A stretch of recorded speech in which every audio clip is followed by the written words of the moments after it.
അപ്പോൾ നമുക്ക് ഇന്ന് എളുപ്പത്തിൽ ഒരു പനീർ ടിക്ക മസാല അല്ലെങ്കിൽ പനീർ മസാല ഉണ്ടാക്കിയാലോ. അപ്പോൾ ആദ്യം തന്നെ ഒരു ബൗളിലേക്ക് ഞാൻ പുളിയില്ലാത്ത നല്ല തൈര് എടുക്കുന്നുണ്ട്. എന്നിട്ട് ഇതിലേക്ക് ബേസിക് ആയിട്ടുള്ള കുറച്ച് മസാലപ്പൊടികളെല്ലാം കൂടെ ആഡ് ചെയ്യുന്നുണ്ട്. അപ്പോൾ ഇതിൻ്റെ ഡീറ്റെയിൽ ആയിട്ട് ഞാൻ ഡിസ്ക്രിപ്ഷനിൽ കൊടുത്തേക്കാം എന്തൊക്കെയാണ് ആഡ് ചെയ്തതെന്ന് നിങ്ങളൊന്ന് ചെക്ക് ചെയ്ത് നോക്കുക കേട്ടോ.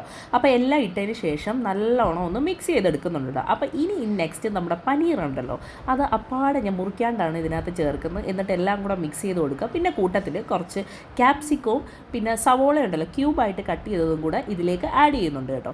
അപ്പോൾ ഇതൊക്കെ ഓപ്ഷനിലാണ്, വേണമെങ്കിൽ ആഡ് ചെയ്താൽ മതി. അപ്പോൾ എൻ്റെ കയ്യിൽ ഇതുപോലെ ക്യൂബായിട്ട് ഉള്ളതുകൊണ്ട് ഞാൻ പിന്നെ അതങ്ങ് ആഡ് ചെയ്തു എന്ന് മാത്രം. എന്നിട്ട് ഞാൻ ചാറ്റ് മസാല മറന്നു പോയതുകൊണ്ട് അതും കൂടെ ആഡ് ചെയ്യുന്നുണ്ട്. എന്നിട്ട് എല്ലാം കൂടെ മിക്സ് ചെയ്തതിന് ശേഷം നമുക്കിനി ഇതൊന്ന് ഫ്രൈ ചെയ്തെടുക്കണം കേട്ടോ. അപ്പോൾ ഞാൻ ഓയിൽ എടുക്കുന്നുണ്ട്, അതിലേക്ക് നമ്മുടെ പനീർ ഇതിനകത്ത് ഇട്ട് കൊടുക്കുന്നുണ്ട് കേട്ടോ. അപ്പോൾ ഞാൻ ലോ ഫ്ലെയിമിൽ ഇട്ടിട്ടാണ് ഇതൊന്ന് ഫ്രൈ ചെയ്തെടുക്കുന്നത്. എന്നിട്ട് തിരിച്ചും മറിച്ചും ഇട്ട് ജസ്റ്റ് ഒന്ന് ഫ്രൈ ചെയ്യുകയുള്ളൂ. അല്ലാണ്ട് ഒരുപാട് ഫ്രൈ ആക്കി കഴിഞ്ഞാൽ റബ്ബറായി പോകുമല്ലോ. അപ്പോൾ ഇങ്ങനെ ആകുമ്പോഴത്തേക്ക് അധികം ഫ്രൈ ചെയ്യാണ്ടിരുന്ന് കഴിഞ്ഞാൽ നല്ല പനീർ നല്ല സോഫ്റ്റ് ആയിട്ട് തന്നെ കിട്ടും കേട്ടോ. അപ്പോൾ ഞാൻ ഇനി പനീർ എടുത്ത് മാറ്റുന്നുണ്ട്. ഇനി അതിലേക്ക് 2 സവോള ചെറുതായിട്ട് അരിഞ്ഞതും കൂടെ ചേർത്തിട്ട് അതൊന്ന് വഴറ്റാനായിട്ട് വെക്കുന്നുണ്ട്.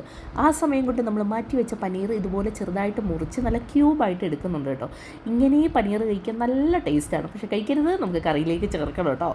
എന്നിട്ട് ഉള്ളിയൊക്കെ വഴണ്ട് വന്നിട്ടുണ്ട്. ഇനി ഇതിലേക്ക് ടൊമാറ്റോൻ്റെ പ്യൂരിയാണ് ചേർക്കുന്നത്. അതും കൂടെ ഒന്ന് ചേർത്തതിന് ശേഷം തക്കാളി ഒന്ന് കുക്കായതിന് ശേഷം ഇതിലേക്ക് മുളക് പൊടിയാണ് ചേർക്കുന്നത്. നമുക്ക് എരിവിന് എത്ര വേണോ അത്ര ആഡ് ചെയ്യുക. എന്നിട്ട് അതൊന്ന് മൂത്തതിന് ശേഷം നമ്മൾ അരിഞ്ഞ് വെച്ചേക്കുന്ന പനീറുണ്ടല്ലോ, പനീറിൻ്റെ ക്യൂബും കൂടി ഇതിലേക്ക് ആഡ് ചെയ്ത് കൊടുക്കുക.